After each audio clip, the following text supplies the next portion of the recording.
Hello डिएवियंस, एक और नए वीडियो के साथ हम आ गए हैं जिसमें कि हम लोग मैथ्स के सभी चैप्टर्स के इंपॉर्टेंट कॉन्सेप्ट्स और इंपॉर्टेंट फॉर्मूले को क्विकली डिस्कस करेंगे। इससे पहले हमने मैथ्स के ऑफिशियल मॉडल पेपर को भी सॉल्व किया था। अगर आपने उस वीडियो को नहीं देखा है तो उसको भी देख लीजिएगा और इस क्लास को भी पूरा अटेंड कीजिएगा, क्योंकि ये सारे वीडियोज आपके बोर्ड्स के एग्जाम के लिए बहुत इंपॉर्टेंट है। इससे आपका पूरा रिविजन भी हो जाएगा और बहुत सारे इंपॉर्टेंट क्वेश्चंस भी आपको मिलेंगे। डीएवी गुरु के प्लेलिस्ट में आपको और भी बहुत सारे वीडियोस मिलेंगे जो कि आपके स्टडीज के लिए बहुत हेल्पफुल हैं। सभी प्लेलिस्ट का लिंक हम इस वीडियो के डिस्क्रिप्शन में डाल दिए हैं, जिस पर क्लिक करके आप किसी भी सब्जेक्ट और किसी भी चैप्टर का वीडियो देख सकते हैं। पहली बार हमारा वीडियो देख रहे हैं तो चैनल को सब्सक्राइब कर लीजिएगा ताकि ऐसे वीडियोज आप तक पहुंचते रहें। और अगर आप 9th-10th में जाने वाले हैं तो इस चैनल को भी सर्च करके सब्सक्राइब कर लीजिएगा, ये स्पेशली हम आप लोग के लिए बनाए हैं। इस क्लास में हम जिस पीडीएफ से पढ़ाएंगे उसमें इन सभी चैप्टर्स का इंपॉर्टेंट कॉन्सेप्ट और फार्मूला है, आप उसको डाउनलोड कर लीजिएगा। वो आपको हमारे वेबसाइट पर मिल जाएगा। वेबसाइट है www.davguru.in। इस वेबसाइट पर जाइएगा, सबसे ऊपर क्लास 8 बोर्ड लिखकर एक बटन है, उस पर क्लिक कीजिएगा। आपको ये वाला पीडीएफ डाउनलोड करने वाला बटन मिल जाएगा, क्लिक करेंगे डाउनलोड हो जाएगा। हमारा सबसे पहला चैप्टर है squares and square roots. Square क्या होता है और स्क्वायर रूट क्या होता है ये तो आपको पता ही होगा। जब भी हम लोग किसी नंबर को उसी नंबर से मल्टीप्लाई करते हैं तब हमें उस नंबर का स्क्वायर मिलता है। यहाँ पर 2 का स्क्वायर हमें 4 मिला। और स्क्वायर रूट क्या होता है? स्क्वायर रूट पता करने के लिए हम पता करते हैं कि कौन से नंबर को उसी से मल्टीप्लाई किया गया है। जैसे कि 4 का स्क्वायर रूट 2 हो गया। परफेक्ट स्क्वायर किसको कहते हैं? A number is called a perfect square if it is the square of a whole number. अगर हम किसी होल नंबर का स्क्वायर कर दे तो जो हमें नंबर मिलेगा वो परफेक्ट स्क्वायर होगा। जैसे कि 1 परफेक्ट स्क्वायर है, 4, 9, 16, 25, 36, ये सब परफेक्ट स्क्वायर है। परफेक्ट स्क्वायर के कुछ प्रॉपर्टीज होते हैं, ये प्रॉपर्टीज बहुत इंपॉर्टेंट है, ये आप याद रखिएगा। सबसे पहला प्रॉपर्टी है a number ending in 2, 3, 7, 8 is never a perfect square. अगर किसी नंबर के अंत में 2, 3, 7, 8 है ना तो वो कभी भी परफेक्ट स्क्वायर नहीं हो सकता। क्वेश्चन आता है कि आइडेंटिफाई द परफेक्ट स्क्वायर। तो अगर आप किसी नंबर के अंत में ये सारे डिजिट्स देख लीजिएगा तो आप सीधे सीधे उसको रिजेक्ट कर दीजिएगा कि ये परफेक्ट स्क्वायर हो ही नहीं सकता। जैसे एक रैंडम नंबर हम लिखते हैं 8, 2, 3, 5, 7 और उसके लास्ट में 8 दे देते हैं। अब देखिए, अगर कोई आपसे पूछे कि क्या ये परफेक्ट स्क्वायर हो सकता है तो नहीं हो सकता, क्योंकि इसके लास्ट में इन चारों में से कोई एक हमें दिख रहा है, 8 इसके एंड में दिख रहा है, तो ये परफेक्ट स्क्वायर होने का चांस है ही नहीं, ये परफेक्ट स्क्वायर हो ही नहीं सकता। दूसरा है fact a number ending with 0, 1, 4, 5, 6 और 9 can be a perfect square. अगर किसी नंबर के एंड में ये सारे डिजिट्स हैं तो उसके परफेक्ट स्क्वायर होने का चांस है। अब वो डेफिनेटली होगा कि नहीं वो हमें चेक करना पड़ेगा, बट होने का चांस है। If a number is perfect square, अगर कोई नंबर परफेक्ट स्क्वायर है और आप उसका प्राइम फैक्टराइजेशन निकालेंगे तो उसमें जितने भी प्राइम नंबर्स होंगे ना सब पे इवन पावर होगा। मतलब उस पर या तो 2 पावर होगा या 4 होगा या 6 होगा या 8 होगा, इस तरह से पावर्स होंगे। एग्जाम्पल के लिए अगर आप 4 ले लीजिए तो 4 का अगर आप प्राइम फैक्टराइजेशन करेंगे तो आपको मिलेगा 2 × 2 और यहाँ पर देखिए 2 के ऊपर ना 2 पावर है, इवन पावर है। उसी तरह से आप 9 ले लीजिए, 9 को लिखेंगे 3 × 3, यहाँ पर 3 है प्राइम नंबर और उसके ऊपर इवन पावर है। तो परफेक्ट स्क्वायर में प्राइम फैक्टराइजेशन जब भी करेंगे तो किसी भी प्राइम नंबर पर ऑड पावर नहीं हो सकता, ऑलवेज इवन पावर होगा। The square of an even number is always even. जब भी आप इवन नंबर का स्क्वायर कीजिएगा तो आपको एक इवन नंबर ही मिलेगा। जैसे कि 10 का स्क्वायर कीजिए आपको 100 मिलेगा, ये भी इवन ये भी इवन। उसी तरह से 16 का स्क्वायर कीजिए 256 मिलेगा, ये भी इवन ये भी even. And the square of odd number is always odd. अगर आप ऑड नंबर का स्क्वायर कीजिएगा तो आपको ऑड नंबर ही मिलेगा। जैसे कि 9 ऑड है, इसका स्क्वायर कीजिए 81 मिलेगा और 81 भी ऑड है। The number of zeros at the end of perfect square is always even. अगर किसी परफेक्ट स्क्वायर नंबर के एंड में 0 है तो वो 0 की संख्या ऑलवेज इवन होगी।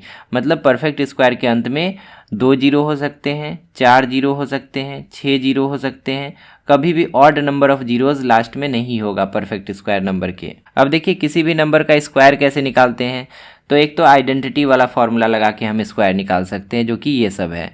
और आइडेंटिटी वाला फॉर्मूला अगर आप लगा के स्क्वायर निकालिएगा ना तो कंपैरेटिवली आसान होता है। एग्जांपल के लिए देखिए, अगर आप 42 का स्क्वायर निकालना चाहें तो आपको क्या करना पड़ेगा, 42 × 42 मल्टीप्लाई कीजिए, उसके बाद आपको मिलेगा। लेकिन अगर आप 42 को लिख देते हैं 40 + 2 और इसका स्क्वायर कर देते हैं तो यहाँ पर आप वो वाला आइडेंटिटी लगा सकते हैं a + b का होल स्क्वायर। और ये क्या होता है, a² + 2ab plus B square. इसको सॉल्व करना कंपैरेटिवली आसान है, सॉल्व कर देंगे आपको 42 का स्क्वायर मिल जाएगा। इसी तरह से और भी आइडेंटिटीज़ हैं जो कि यहाँ पर दिए गए हैं। ए प्लस बी का whole square a square plus 2ab plus B square होता है। ए माइनस बी का होल स्क्वायर होता है a square minus 2ab plus B square. और a plus b into a minus b करेंगे तो a square minus b square मिलेगा। तो ये तीनों आइडेंटिटीज़ बहुत इंपॉर्टेंट है, ये आपको अलजेब्रिक आइडेंटिटीज चैप्टर में भी पढ़ना है, तो इसके लिए इसको याद ही रखिएगा। और स्क्वायर निकालने का दूसरा तरीका है कॉलम मेथड। ये तो सब जानता है, जैसे कि 42 और 42 को मल्टीप्लाई हम लोग ऐसे करते हैं ना, 42 इंटू 42, और ऐसे जो मल्टीप्लीकेशन होता है इसी को कहते हैं कॉलम मेथड। ये कोई नया चीज़ है नहीं। अब नेक्स्ट है स्क्वायर रूट। स्क्वायर रूट क्या होता है? The square root of a number is the value that when multiplied by itself gives the original number. किसी नंबर का स्क्वायर रूट वो वैल्यू होता है जब उस नंबर को उसी से मल्टीप्लाई किया जाए तो हमें ओरिजिनल नंबर मिल जाए। जैसे कि अगर आप 25 के स्क्वायर रूट की बात करें तो आपको 5 मिलेगा, और अगर आप 5 को 5 से ही मल्टीप्लाई कर दीजिए तो आपको वापस से 25 मिल जाएगा। स्क्वायर रूट के सिंबल के तौर पर हम लोग इसको इस्तेमाल करते हैं। स्क्वायर रूट निकालने का मेनली दो तरीका है, एक तो है प्राइम फैक्टराइजेशन मेथड और दूसरा है लॉन्ग डिवीजन मेथड। तो प्राइम फैक्टराइजेशन मेथड क्या होता है, जैसे कि यहाँ पे देखिए, प्राइम फैक्टराइजेशन मेथड से निकालने के लिए जिस भी नंबर का हमें स्क्वायर रूट निकालना है सबसे पहले हम उसका प्राइम फैक्टराइजेशन करेंगे। आपको आता है ना ऐसे, 144 पहले 2 से डिवाइड करेंगे तो ये होगा 72, फिर 2 से डिवाइड करेंगे 36 होगा, फिर 2 से करेंगे तो 18 होगा, फिर 2 से करेंगे 9, फिर 3 से 3 3 जा 9। तो ये 2 इंटू 2, 2 इंटू 2, 3 इंटू 3, तो वही चीज़ यहाँ पे लिखा है। प्राइम फैक्टराइजेशन करने के बाद देखिए सबका एक्सपोनेंट 2 है 4 टाइम्स यानी कि 2 के ऊपर 4, 3 है 2 टाइम्स यानी कि 3 के ऊपर 2। तो यहाँ पर इवन एक्सपोनेंट आ रहा है ना, और जो परफेक्ट स्क्वायर होता है उसमें ऑलवेज इवन एक्सपोनेंट ही होता है, कभी भी ऑड एक्सपोनेंट नहीं होगा उसमें। अब हमें इसका स्क्वायर रूट निकालना है तो क्या करेंगे, 2-2 का ग्रुप बना देंगे। स्क्वायर रूट निकालने के लिए 2-2 का ग्रुप बना देंगे और हर ग्रुप में से एक को बाहर कर लेंगे। एक को बाहर करके जब मल्टीप्लाई करेंगे तो जो नंबर हमें मिलेगा वही होगा उस नंबर का स्क्वायर रूट। यहाँ पे 144 का स्क्वायर रूट क्या हो गया, 12 हो गया। 12 ही वो नंबर है जिसको 12 से मल्टीप्लाई कीजिएगा तो 144 आएगा। स्क्वायर रूट निकालने का दूसरा तरीका है long division method. Long division method कैसे काम करता है, अब देखिए यहाँ पर जैसे कि एक नंबर है 529। अब हमें 529 का स्क्वायर रूट निकालना है, 529। तो हम क्या करेंगे, इस डायरेक्शन में पेयरिंग करेंगे 2-2 का, ठीक है। ये दोनों पेयर हो गया और ये अकेला रह गया। अब इसको ऐसे घेर देंगे। सबसे पहले अकेला है 5, हमें 5 में ही डिवाइड करना है। 5 में डिवाइड करेंगे जिस नंबर से उतना बार में ही डिवाइड करना होगा। 1 1 जा 1 होता है 5 से बहुत छोटा, 2 2 जा 4 होता है 5 से छोटा, 3 3 जा 9 होता है 5 से बड़ा हो गया। तो 2 से करेंगे, 2 2 जा 4 हो गया। यहाँ पे सब्ट्रैक्शन करेंगे, 1 बचेगा और 2 9 साथ में उतरेगा। जो पेयर बना है ना दोनों साथ में उतरेगा। 2 टाइम्स किए तो 2 को ऐड भी करेंगे, 2 2 4 हो जाएगा। अब देखिए यहाँ पर अगर हम 1 डालते हैं तो ये 41 बनेगा। 41 को 1 से मल्टीप्लाई करके 41 यहाँ लिख सकते हैं। 2 डालेंगे तो 42 बनेगा। 42 को 2 से मल्टीप्लाई करके यहाँ पे लिख सकते हैं। 3 डालेंगे तो 43 बनेगा। 43 को 3 से मल्टीप्लाई करके यहाँ लिख सकते हैं। तो हमें जो नंबर डालेंगे ना उसी से मल्टीप्लाई करना होगा। तो यहाँ पे जैसा दिख रहा है उस हिसाब से 3 डालने से काम हो जाएगा। 43 3 जा करेंगे तो 3 3 जा 9 और 4 3 जा 12, 129 आ गया, ख़त्म। तो यहाँ पे 23 जो हमें मिला ना वही हो जाएगा 529 का स्क्वायर रूट। 529 का स्क्वायर रूट कितना हो जाएगा, 23। इस तरह से और भी नंबर्स का स्क्वायर रूट निकाल के प्रैक्टिस कर लीजिएगा, बहुत ही इंपॉर्टेंट है। अब नेक्स्ट है properties of square roots. The square root of an even perfect square is always even. अगर आप इवन परफेक्ट स्क्वायर का स्क्वायर रूट निकालिएगा तो इवन ही आएगा, ऑड का निकालिएगा तो ऑड ही आएगा, और अगर आप एक नॉन परफेक्ट स्क्वायर नंबर का स्क्वायर रूट निकालिएगा तो आपको जो आंसर मिलेगा वो पॉइंट में रहेगा, अप्रॉक्सीमेट वैल्यू ही आपको मिलेगा। नेक्स्ट है एस्टिमेटिंग स्क्वायर रूट्स। ये सब वैसे जल्दी आता नहीं है। एस्टिमेट करने का मतलब क्या हुआ कि हम अंदाज़ा लगाते हैं कि स्क्वायर रूट क्या हो सकता है। जैसे कि अगर आपसे 90 का स्क्वायर रूट एस्टिमेट करने के लिए बोल दिया जाए तो 90 जो है वो किस किस के बीच में आता है, तो 90 जो है 81 और 100 के बीच में आता है। ये दोनों परफेक्ट स्क्वायर नंबर्स हैं। 81 है 9 का स्क्वायर और 100 है 10 का स्क्वायर। तो 90 जो है ना उसी नंबर का स्क्वायर होगा जो कि 9 और 10 के बीच में आता है। तो 9 और 10 के बीच में आने वाला 9.4 है जो कि 9 और 10 के बीच में ही कहीं ना कहीं आता है। इसका भी स्क्वायर रूट आप लॉन्ग डिवीजन मेथड से निकाल सकते हैं। तो जब आप इसका स्क्वायर रूट निकालिएगा तो आपको 9.4 ही मिलेगा। पॉइंट वाला स्क्वायर रूट कैसे निकालते हैं उसका भी आप प्रैक्टिस कर लीजिएगा। जैसे कि अगर हमें आंसर में पॉइंट के बाद 2 अंक चाहिए तो हमें यहाँ पे 4 जीरो देना पड़ेगा 90 में, ठीक है। और स्क्वायर रूट हम लोग निकालेंगे, पॉइंट के बाद इस डायरेक्शन में पेयरिंग होता है और पॉइंट के पहले इस डायरेक्शन में पेयरिंग होता है। 90 में 9 से डिवाइड कर सकते हैं, 9 9 जा हो जाएगा 81 और यहाँ पे सब्ट्रैक्ट करेंगे तो 9 बचेगा और 2 जीरो साथ में उतरेगा। पॉइंट के बाद वाले को उतारे तो यहाँ पे पॉइंट लग जाएगा, 9 9 18 हो जाएगा। अब अगर हम यहाँ पे 4 डाल के 4 से मल्टीप्लाई कर दें तो हमें मिलेगा 736 और सब्ट्रैक्ट करेंगे तो फिर हमें मिलेगा 164 और फिर 2 जीरो यहाँ पे उतरेगा। अब 4 टाइम्स किए तो 4 ऐड भी होगा, ये हो जाएगा 188। अब आपको ट्राई कर करके देखना होगा। अगर आप यहाँ पे 2 डालते हैं तो 1882 को 2 से मल्टीप्लाई करेंगे, इससे बहुत छोटा नंबर मिलेगा। 3 डालेंगे तो 3 से मल्टीप्लाई करेंगे, इससे बहुत छोटा मिलेगा। 5 डालेंगे तो 5 से मल्टीप्लाई करेंगे, बहुत छोटा मिलेगा इससे। तो जब चेक कीजिएगा ना तो आपको पता चलेगा कि यहाँ पे 8 डालना होगा। आप 8 डालेंगे, 1888 को 8 से मल्टीप्लाई करेंगे तब आपको मिलेगा 15104। बस पॉइंट के बाद 2 अंक आ गया, इतना ही छोड़ देना है। नेक्स्ट है application of squares and square roots. इसका काम क्या क्या है ये सब पूछता नहीं है। ज्योमेट्री में एप्लीकेशन है इसका, फिजिक्स में इसका इस्तेमाल होता है, इंजीनियरिंग और साइंस में होता है, ये सब पूछता नहीं है। इंपॉर्टेंट फार्मूला, क्या क्या इंपॉर्टेंट फार्मूला है? सबसे पहले तो आप पहले 10 नेचुरल नंबर्स का स्क्वायर याद रखिएगा। 1 का स्क्वायर 1 होता है, 2 का स्क्वायर 4, 3 का स्क्वायर 9, 4 का स्क्वायर 16। इस तरह से आप 10 तक कम से कम याद रखिएगा। उसके बाद ये तीनों आइडेंटिटीज आपको याद रखने हैं। a प्लस बी का होल स्क्वायर होता है a square plus 2ab plus B square, a minus b का whole square a square minus 2ab plus B square, a plus b into a minus b मतलब a square minus b square. अगर आपको square root का product निकालना पड़े जैसे कि √5 multiply √7 तो ये हो जाएगा √5 इंटू 7 मतलब √35। इस तरह से आप मल्टीप्लाई कीजिएगा। वही यहाँ लिखा है √a इंटू बी को आप √a इंटू √b लिख सकते हैं। उसके बाद है स्क्वायर रूट ऑफ फ्रैक्शन। अगर फ्रैक्शन की बात करें तो अगर आप √ ऐसे दिया है 3/5 तो आप लिख सकते हैं √3/5। वही यहाँ पे लिखा है √a/b can be written as √a/√b। Next chapter है एक्सपोनेंट्स एंड रेडिकल्स। एक्सपोनेंट क्या होता है? Exponents represent repeated multiplication of a number. अगर एक नंबर को उसी नंबर से बार बार मल्टीप्लाई किया जा रहा है तो एक्सपोनेंट उसी को रिप्रेजेंट करने में हेल्प करता है। जैसे कि 2 × 2 × 2 किया गया है तो इसको बार बार अगर हम लिखने बैठ गए तो बहुत टाइम लगेगा ना, तो 2 × 2 × 2 को लिख सकते हैं सिंपली 2 का क्यूब। उसी तरह 2 × 2 × 2 अगर 10 बार रहे तो हम लिख सकते हैं 2⁻10। तो इसी कारण से एक्सपोनेंट्स को हम लोग पढ़ते हैं। उसके बाद रेडिकल क्या होता है? Radicals are the opposite of exponents. Radical represent a root such as square root और क्यूब रूट। अभी हम लोग पिछले चैप्टर में देखे थे ना कि अगर हम 5 का स्क्वायर करेंगे तो 25 आएगा और 25 का रूट ओवर करने से हमें वापस से 5 मिलेगा। तो ये जो रूट है ना इसी को हम लोग कहते हैं स्क्वायर रूट। अगर उसी तरह से हम पता करना चाहें कि किस नंबर को 3 बार मल्टीप्लाई करने के बाद वो नंबर आया है तो हम क्यूब रूट निकालते हैं। जैसे कि अगर 27 का क्यूब रूट निकाला जाए तो 3 हमें मिलेगा क्योंकि 3 को ही 3 बार मल्टीप्लाई करने पर 27 आता है। स्क्वायर रूट में क्या पता करते हैं कि किस नंबर को 2 बार मल्टीप्लाई करने पर ये आया है। 5 को 2 बार मल्टीप्लाई करने पर 25 आया है और 3 को 3 बार मल्टीप्लाई करने पर 27 आया है। तो ये हो गया क्यूब रूट और ये हो गया स्क्वायर रूट। क्यूब रूट में यहाँ पे इंडेक्स में 3 लिखते हैं और स्क्वायर रूट में 2 रहता है लेकिन वो छुपा रहता है, उसको लिखने का जरूरत नहीं पड़ता है। अब कुछ लॉज है, लॉज ऑफ एक्सपोनेंट, ये बहुत इंपॉर्टेंट है, इसको आप अच्छे से समझिएगा और इसको याद रखिएगा।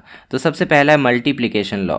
अगर बेस सेम हो और एक्सपोनेंट अलग अलग हो, बीच में मल्टीप्लाई हो रहा हो तो हम दोनों एक्सपोनेंट को ऐड कर देते हैं। एग्जाम्पल के लिए अगर 2⁻³ इंटू 2⁻4 हो तो हम लिख सकते हैं 2⁻3 + 4, है ना। दोनों एक्सपोनेंट जो है वो ऐड हो जाएगा तो बन जाएगा 2⁻7 और इसका वैल्यू आ जाएगा 128। दूसरा है डिवीजन लॉ। डिवीजन लॉ क्या कहता है? अगर बेस सेम हो और दोनों का एक्सपोनेंट अलग अलग हो तो हम वही बेस रखकर एक्सपोनेंट्स के बीच में सब्ट्रैक्शन कर सकते हैं। यहाँ भी देखिए बेस सेम है, बीच में डिवीजन हो रहा है तो एक्सपोनेंट्स के बीच में सब्ट्रैक्शन कर सकते हैं। 5⁻6 divide 5⁻2 can be written as 5⁻6 - 2। तो यहाँ पे हो जाएगा 5⁻4 विच इज इक्वल टू 625। तीसरा है power of a power law.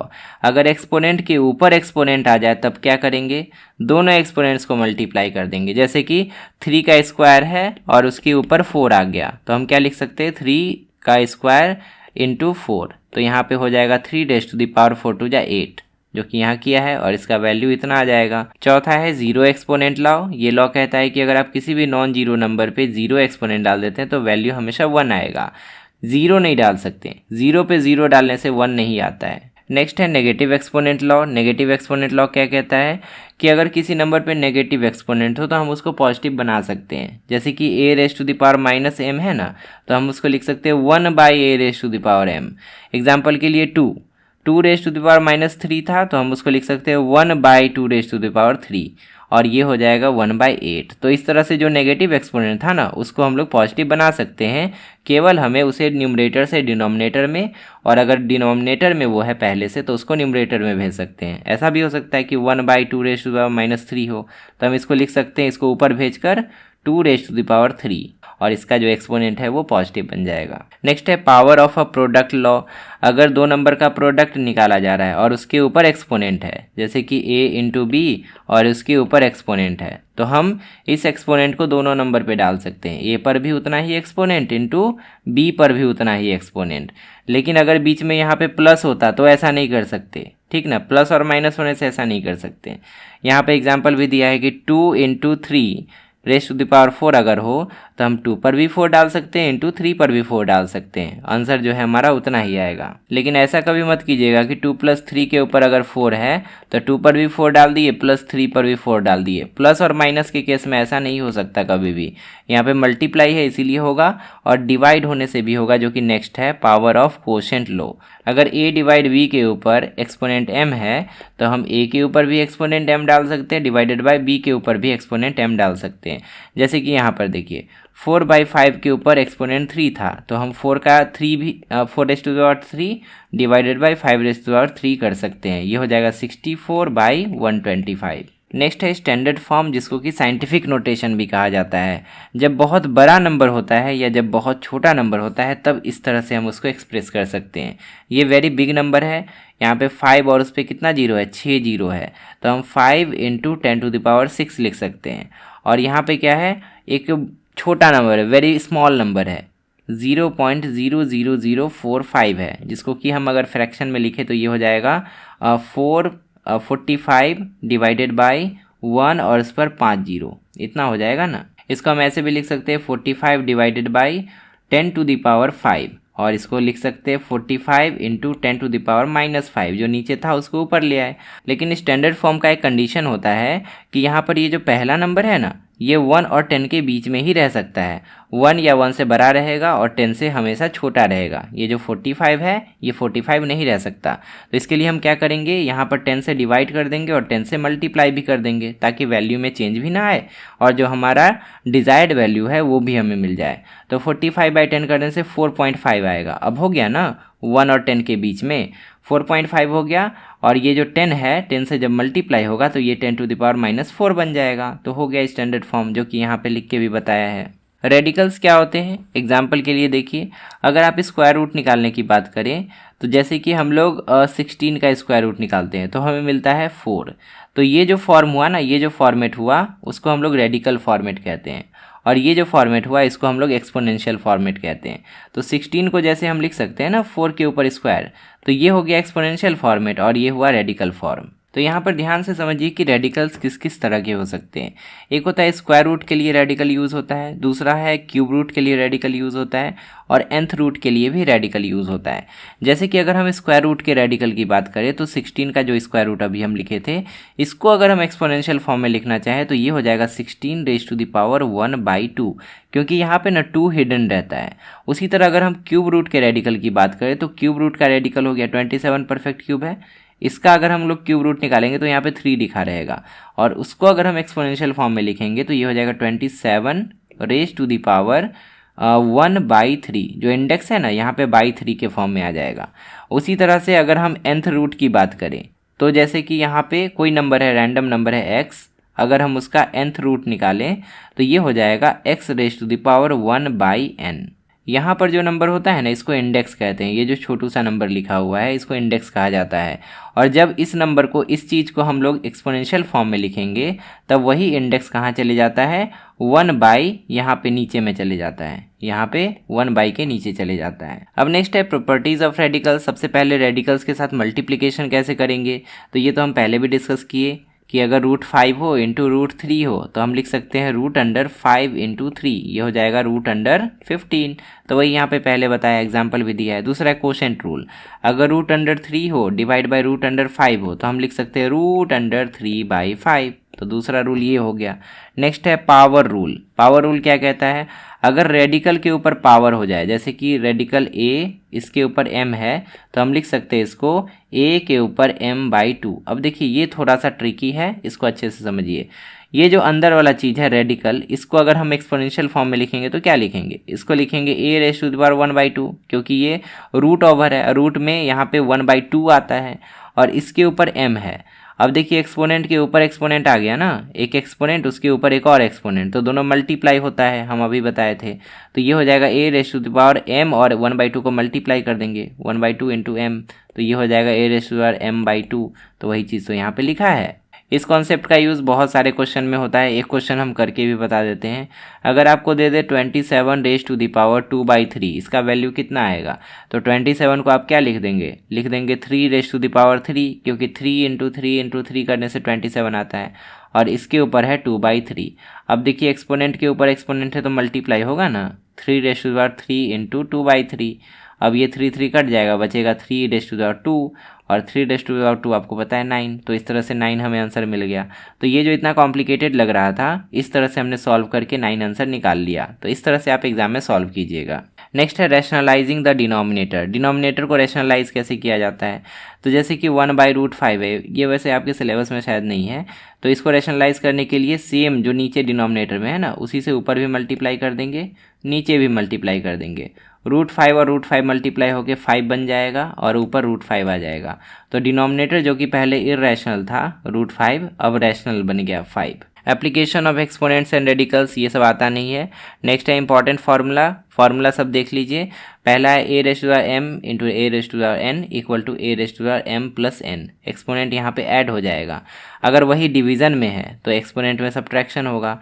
Power के ऊपर पावर है, एक्सपोनेंट के ऊपर एक्सपोनेंट, तो दोनों मल्टीप्लाई हो जाएगा। अगर आप 0 एक्सपोनेंट डाल दिए हैं तो 1 आएगा। दुनिया का कोई भी नॉन जीरो नंबर ले लीजिए, उसके ऊपर 0 डालने से 1 ही आंसर आएगा। नेगेटिव एक्सपोनेंट हो तो क्या करेंगे, उसको डिनोमिनेटर से न्यूमरेटर में या न्यूमरेटर से डिनोमिनेटर में भेज देंगे, उसका पॉजिटिव एक्सपोनेंट हो जाएगा। अगर प्रोडक्ट है उसके ऊपर एक्सपोनेंट है तो दोनों एलिमेंट के ऊपर सेम एक्सपोनेंट डाल सकते हैं। a इंटू b⁻m है तो a⁻m इंटू b⁻m लिख सकते हैं। नेक्स्ट है पावर ऑफ कोशेंट। अगर हम लोग 2 नंबर डिवीज़न में है a/b, उसके ऊपर m है तो हम लोग a के ऊपर भी m डिवाइड b के ऊपर भी m डाल सकते हैं। उसके बाद है √a को लिख सकते हैं। अगर √a है तो उसको एक्सपोनेंशियल फॉर्म में क्या लिखेंगे, a⁻1/2। उसी तरह क्यूब रूट ऑफ a है तो उसको हम लिखेंगे a⁻1/3। तो वही यहाँ पे दोनों बताया है। अब तीसरा चैप्टर है डायरेक्ट एंड इनवर्स वेरिएशन।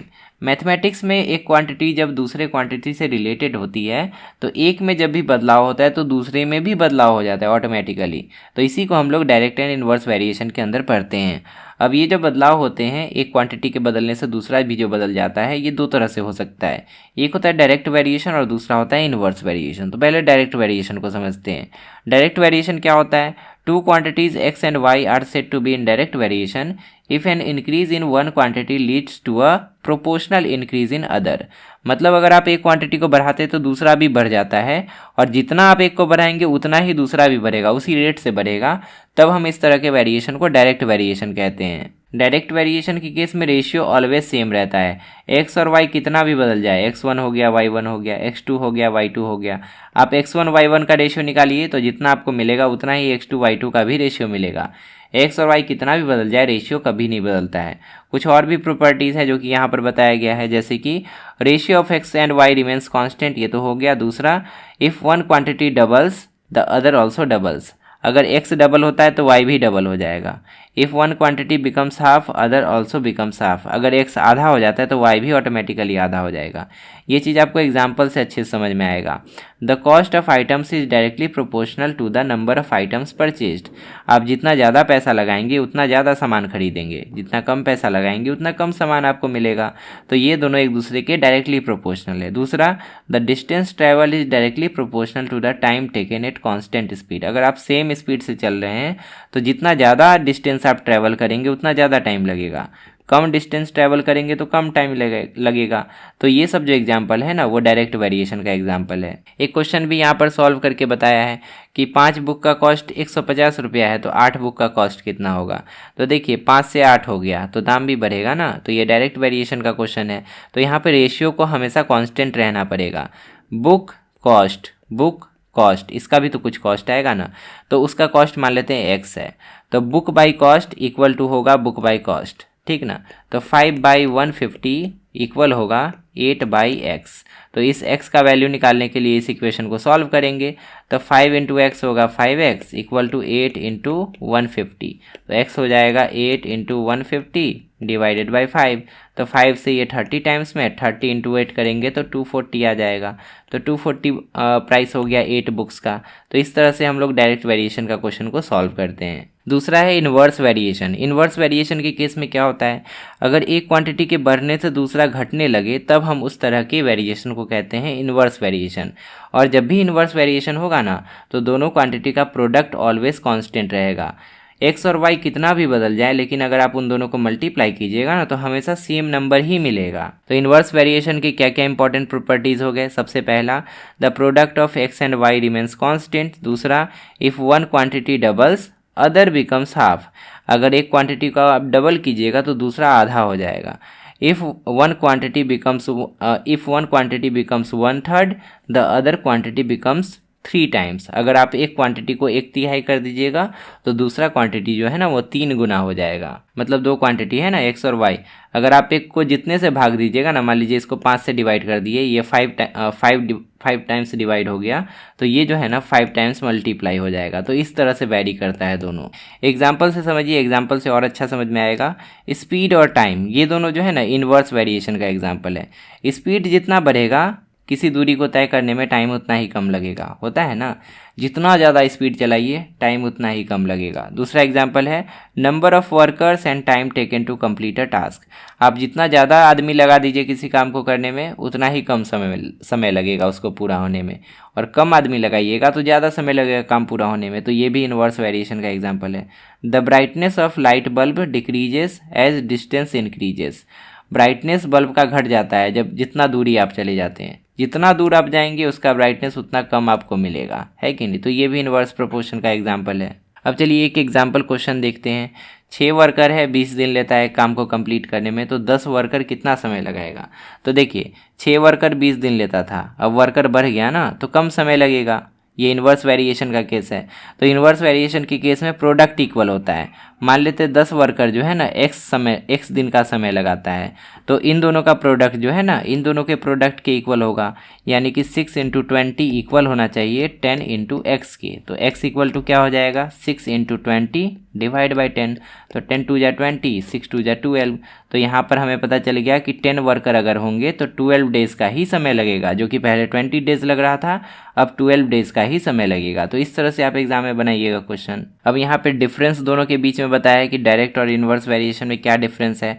तो सबसे पहले तो डेफिनेशन में अंतर है कि अगर एक क्वांटिटी, डायरेक्ट वेरिएशन क्या होता है कि एक क्वांटिटी बढ़ेगा तो दूसरा भी बढ़ेगा, लेकिन इन्वर्स में क्या होता है कि एक क्वांटिटी बढ़ेगा तो दूसरा घटने लगेगा, है कि नहीं। तो फॉर्मूला क्या होता है कि अगर आप डायरेक्ट वेरिएशन से कर रहे हैं तो दोनों का रेशियो सेम होता है, y/x जो है ना ऑलवेज कांस्टेंट होगा, तो y जो है k × x हो जाएगा, है ना, वही यहाँ पे लिखा है। और इसमें क्या होता है दोनों का प्रोडक्ट ऑलवेज सेम होता है, यानी कि x × y ऑलवेज सेम होगा, कांस्टेंट होगा। तो अगर x निकालना है तो k/y हो जाएगा और y निकालना है तो k/x हो जाएगा। तो वही लिखा है y = k/x। ग्राफ में क्या दिया है ये सब तो आपके लिए इंपॉर्टेंट है नहीं। एग्जाम्पल क्या दिया है, मोर आइटम्स मोर कॉस्ट, ज़्यादा सामान लेंगे ज़्यादा पैसा लगेगा। और इसका एग्जाम्पल क्या है, मोर वर्कर लेस टाइम, ज़्यादा वर्कर रहेगा कम समय लगेगा। तो ये इन्वर्स वेरिएशन का एग्जाम्पल है। ग्राफ एग्जाम में नहीं पूछता है, आपके सिलेबस में नहीं है। आगे ग्राफिकल रिप्रेजेंटेशन ही दिया है, एप्लीकेशन ऑफ डायरेक्ट वेरिएशन, ये सब पूछ सकता है, नहीं पूछ नहीं सकता, आपके नॉलेज के लिए ज़रूरी है। तो एप्लीकेशन ऑफ डायरेक्ट वेरिएशन कहाँ पे इसका यूज़ करेंगे, the total price of fruit is directly proportional to their weight, जितना ज़्यादा फल होगा उतना ज़्यादा इसका वजन होगा। Distance travelled is directly proportional to the time taken at constant speed, जितना ज़्यादा डिस्टेंस ट्रैवल करेंगे उतना ज़्यादा समय लगेगा। और तीसरा एग्जाम्पल है, the number of pens bought is directly proportional to the total cost, जितना ज़्यादा पेन खरीदेंगे उतना ज़्यादा कॉस्ट लगेगा। तो ये सब एग्जाम्पल हो गया डायरेक्टली प्रोपोर्शनल होने का, ठीक है। और इन्वर्सली प्रोपोर्शनल होने का क्या एग्जाम्पल है, the speed of car and the time taken to reach the destination, जितना ज़्यादा स्पीड होगा उतना कम समय लगेगा। तो ये इन्वर्सली प्रोपोर्शनल हो गया। The number of workers and time taken to complete the task, जितना ज़्यादा वर्कर होगा टाइम उतना कम लगेगा। और तीसरा है, the length of shadow is inversely proportional to the height of sun, shadow का लंबाई जितना ज़्यादा होगा उस समय सन उतना ही नीचे होगा, और शैडो का लंबाई जितना कम होगा सन उतना ही ऊपर होगा, ओवरहेड आ जाएगा। अब नेक्स्ट चैप्टर है प्रॉफिट लॉस एंड डिस्काउंट। तो इसके लिए कुछ टर्म्स को हमें समझना पड़ेगा। सबसे पहला है कॉस्ट प्राइस, जब भी किसी सामान को हम खरीदते हैं ना तो वो हमारे लिए कॉस्ट प्राइस हो जाता है। तो the price at which item is bought. दूसरा है सेलिंग प्राइस, जिस प्राइस पर हम सामान को बेचते हैं वो हमारे लिए सेलिंग प्राइस हो गया। उसके बाद प्रॉफिट, प्रॉफिट क्या होता है, जब हम लोग ज़्यादा में बेचे और कम में खरीदे होते हैं ना तब हमें प्रॉफिट होता है। और कितना प्रॉफिट हुआ, एग्जाम्पल के लिए अगर हम 100 में खरीदे और 120 में बेच दिए तो हमारा प्रॉफिट कितना हो गया, 20 रुपये का प्रॉफिट हुआ। ये हमारा CP हो गया, ये हमारा SP हो गया। तो ये 20 कैसे निकलेगा, हम SP में से CP घटाएंगे, SP माइनस CP करेंगे तब हमें प्रॉफिट मिलेगा। तो उसी से ये ना फॉर्मूला बना है, profit equal to SP minus CP। अब लॉस कब होगा, ये जो लॉस है ये लॉस कब होता है, जब हम कम में खरीदते हैं और जब हम ज़्यादा में खरीदे और कम में बेचे। एग्जाम्पल के लिए 120 में अगर खरीद के 100 में बेच दिए तब यहाँ पे लॉस होगा, कितने का लॉस होगा, 20 रुपये का लॉस होगा। ये हमारा CP है, ये हमारा SP है, सेलिंग प्राइस है। और लॉस हम कैसे कैलकुलेट करेंगे, CP माइनस SP लिख के लॉस कैलकुलेट करेंगे। तो लॉस इक्वल टू क्या हो जाएगा, CP माइनस SP, वही तो यहाँ लिखा है। तो अगर आपके दिमाग में फार्मूला ना आए ना तो आप एक एग्जाम्पल ले लीजिए और उसमें सोचिए कि आपको सब्ट्रैक्ट किस में से किसको करना पड़ रहा है, तब अपने आप फार्मूला बन जाएगा। नेक्स्ट है मार्क्ड प्राइस। मार्क्ड प्राइस क्या होता है, जब भी किसी सामान को हम खरीदने जाते हैं ना तो उसका एक दाम लिखा होता है उसके ऊपर, हम उसी को मार्क्ड प्राइस बोलते हैं। डिस्काउंट क्या होता है, मार्क्ड प्राइस में जितना कम करके हम सामान को खरीदते हैं वही उसका डिस्काउंट होता है। एग्जाम्पल के लिए अगर आप एक शैम्पू का डब्बा लेने जाएंगे तो उसके ऊपर हो सकता है कि 199 लिखा हो, लेकिन अगर आप उसको परचेज करेंगे तो हो सकता है दुकानदार थोड़ा कम में दे दे, 180 में ही दे दे। तो यहाँ पर उसका डिस्काउंट कितना हो गया, यहाँ पर 19 रुपीज़ का आपको डिस्काउंट मिल गया। तो इसी को हम डिस्काउंट कहते हैं। डिस्काउंट क्या होगा, market price minus selling price. तो ये सब तो बेसिक फार्मूला था। अब इम्पॉर्टेंट फार्मूला यहाँ से शुरू होता है। सबसे पहला प्रॉफिट परसेंट। प्रॉफिट कब होता है, प्रॉफिट तब होता है जब हम ज़्यादा में बेचते हैं और कम में खरीदते हैं। परसेंटेज प्रॉफिट कैसे कैलकुलेट करेंगे, profit divided by CP into 100%, इतना कर देंगे तब हमें परसेंटेज प्रॉफिट मिल जाएगा। हमेशा याद रखना है कि परसेंटेज प्रॉफिट निकालना हो या परसेंटेज लॉस निकालना हो, ऊपर में प्रॉफिट या लॉस रखेंगे और नीचे ऑलवेज CP ही रहेगा, कॉस्ट प्राइस ही रहेगा, और इंटू 100% करेंगे तब हमें परसेंट में प्रॉफिट या परसेंट में लॉस मिल जाएगा। अब देखिए नेक्स्ट क्या है। अब ये 4 फार्मूला बहुत इंपॉर्टेंट है। आपको एग्जाम में जो क्वेश्चन देगा उसमें ऐसा भी हो सकता है कि CP और प्रॉफिट बता के आपसे SP पूछ ले, या CP और लॉस बता के आपसे SP पूछ ले, या ऐसा भी हो सकता है कि SP और प्रॉफिट बता के CP पूछे या SP और लॉस बता के CP पूछे। तो ये चारों फार्मूला एकदम याद से आप याद कर लीजिएगा। SP इक्वल टू होता है CP into 1 plus profit percent by 100, और SP होता है CP into 1 minus loss percent by 100। Profit है तो प्लस होगा बीच में, लॉस है तो माइनस होगा बीच में। उसी तरह अगर SP पूछे तो आप इसी फार्मूला को उलट सकते हैं, है ना। ये जो इधर मल्टीप्लाई में है उधर जाकर डिवाइड हो जाएगा, तो हो जाएगा CP equal to SP divided by, ये जो इतना बड़ा टर्म है ये नीचे आ जाएगा। तो इन दोनों फार्मूला को भी अगर आप याद कर लेते हैं तो इसको मॉडिफाई करके आप ये दोनों फार्मूला क्रिएट कर सकते हैं। तो हम तो रिकमेंड करेंगे कि आप बस इसको याद कर लीजिए और इसको याद कर लीजिए। अब इसमें अगर CP पूछ दिया तो आप इसको उधर भेज दीजिएगा, और इसमें अगर CP पूछ लिया तो आप इसको उधर भेज दीजिएगा। बस आपका काम हो जाएगा। अब नेक्स्ट है डिस्काउंट फार्मूला। डिस्काउंट वाला फार्मूला कैसे अप्लाई करेंगे, तो डिस्काउंट परसेंट निकालने के लिए discount bye marked price into 100, ये उस तरह का फार्मूला है जैसे प्रॉफिट परसेंट और लॉस परसेंट निकालते थे ना, तो यहाँ पे प्रॉफिट या लॉस को ऊपर डालते थे और नीचे सीपी डालते थे, लेकिन यहाँ पे डिस्काउंट परसेंट निकालने के लिए डिस्काउंट को ऊपर डालेंगे और नीचे में मार्क्ड प्राइस को डालेंगे। अगर मार्क्ड प्राइस और डिस्काउंट के टर्म में अगर हम देखें कि सेलिंग प्राइस क्या होगा, तो मार्क्ड प्राइस में से डिस्काउंट को घटा देंगे तब हमें सेलिंग प्राइस मिलेगा, और selling price equal to marked price into 1 minus discount percent by 100, ये भी एक इंपॉर्टेंट फार्मूला है। इससे आप मार्क्ड प्राइस और डिस्काउंट परसेंट अगर आपको दे दिया तो आप सेलिंग प्राइस निकाल सकते हैं इस फार्मूला को यूज़ करके। कुछ एग्जाम्पल भी यहाँ पर दिया है, जैसे कि सबसे पहला है finding profit and profit percent. A shopkeeper buys a shirt for 500 and sells it for 650, find the profit and profit percent. तो प्रॉफिट कितना हो गया, 150 रुपये का प्रॉफिट हुआ, और प्रॉफिट परसेंट कितना हुआ, 150 डिवाइडेड बाई सीपी, यानी कि 500 जो था सीपी इंटू 100%, तो यहाँ पे 30% का प्रॉफिट हो गया। अब यहाँ पे लॉस परसेंट कैलकुलेट करने का और लॉस कैलकुलेट करने का एक एग्जांपल दिया है कि एक आदमी जो है मोबाइल फ़ोन खरीदता है 12,000 में और 10,500 में बेचता है, 1,500 का लॉस हो गया। परसेंटेज लॉस कैसे कैलकुलेट करेंगे, लॉस डिवाइडेड बाय सीपी, नीचे ऑलवेज सीपी को ही रखना है, कभी भी एसपी मत रखिएगा लॉस परसेंट या प्रॉफिट परसेंट में। तो लॉस बाय सीपी इंटू 100 कर देंगे तो 12.5% हमारा आंसर आ जाएगा। एक डिस्काउंट वाला भी एग्जाम्पल दिया है कि एक टीवी है जिस पे 25,000 रुपये उसका दाम लिखा हुआ है और उस पर 10% डिस्काउंट मिल रहा है। तो 10% डिस्काउंट मिल रहा है मतलब क्या, 25,000 का 10% निकाल लेंगे, 2500 रुपये आएगा। अब 2500 माइनस हो जाएगा उसमें से, 25,000 में से 2500 घटा देंगे तो 22,500 रुपया में वो टीवी मिल जाएगा। तो selling price after discount will be equal to 22,500 rupees. अब नेक्स्ट है application of profit loss and discount, कहाँ कहाँ यूज़ होता है ये सब नहीं पूछता है, ये सब कोई ज़रूरत नहीं है। इंपॉर्टेंट पॉइंट्स टू रिमेंबर, यहाँ पर देखिए, सेलिंग प्राइस अगर ज़्यादा है, कॉस्ट प्राइस कम है तो प्रॉफिट होगा। सेलिंग अगर कम है, सेलिंग कम में बेच रहे हैं और खरीदे ज़्यादा में है तो लॉस होगा। अगर दोनों बराबर है तो no profit no loss. Discount is always given on marked price, discount जो है ना हमेशा मार्क्ड प्राइस पर ही दिया जाता है, not on cost price. Cost price पे डिस्काउंट कभी नहीं देंगे, नहीं तो लॉस हो जाएगा ना, जितना में खरीदे हैं उस पर अगर डिस्काउंट देने लगे तब तो लॉस हो जाएगा। हमें एक मार्क्ड प्राइस अलग सेट करना होता है और उस पर उसी पे हम लोग डिस्काउंट दे सकते हैं। अब यहाँ पर एक टेबल दे दिया है, सारे इंपॉर्टेंट फार्मूलाज इस टेबल में है। प्रॉफिट कैसे निकालेंगे, profit equal to SP minus CP. Loss कैसे निकालेंगे, सीपी माइनस एसपी, क्योंकि लॉस में सीपी ज़्यादा होता है एसपी कम होता है।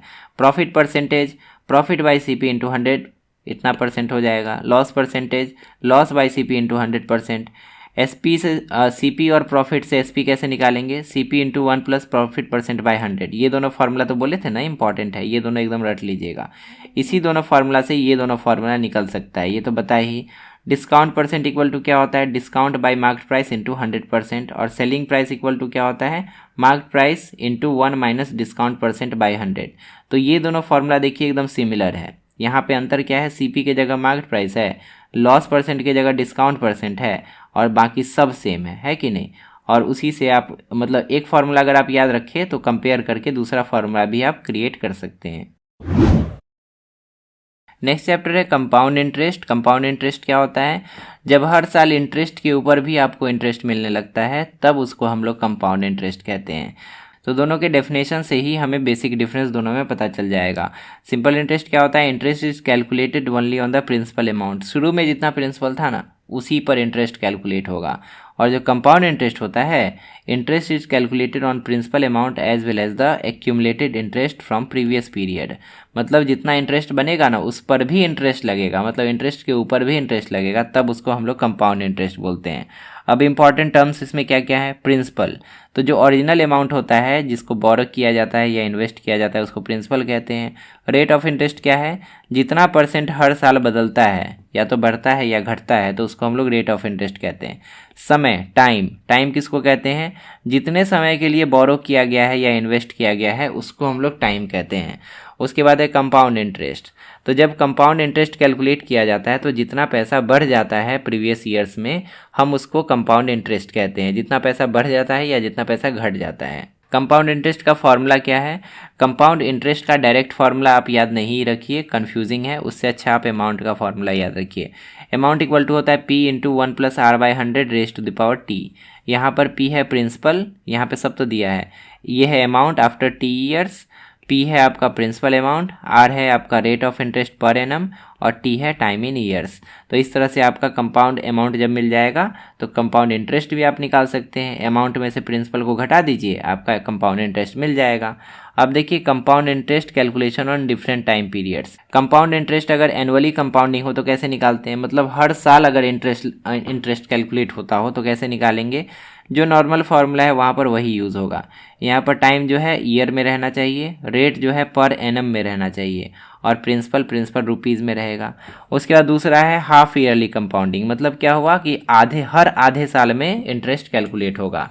तो यहाँ पर टाइम को ना हमें हाफ ईयर्स में कन्वर्ट करना होगा। जैसे कि अगर 1 ईयर दे दिया टाइम तो उसको हमें हाफ ईयर्स में कन्वर्ट करना होगा। एक साल कितना हाफ ईयर होता है, एक साल होता है 2 हाफ ईयर, इसीलिए ना यहाँ पे 2 इंटू टाइम लिखा है। आपका जितना टाइम दिया रहेगा ना, अगर आपको 5 साल दिया है तो 5 साल में 10 हाफ ईयर हो जाएंगे, 10 आधे साल हो जाएंगे, 10 को आधा साल मिलके ना 5 साल बनेगा।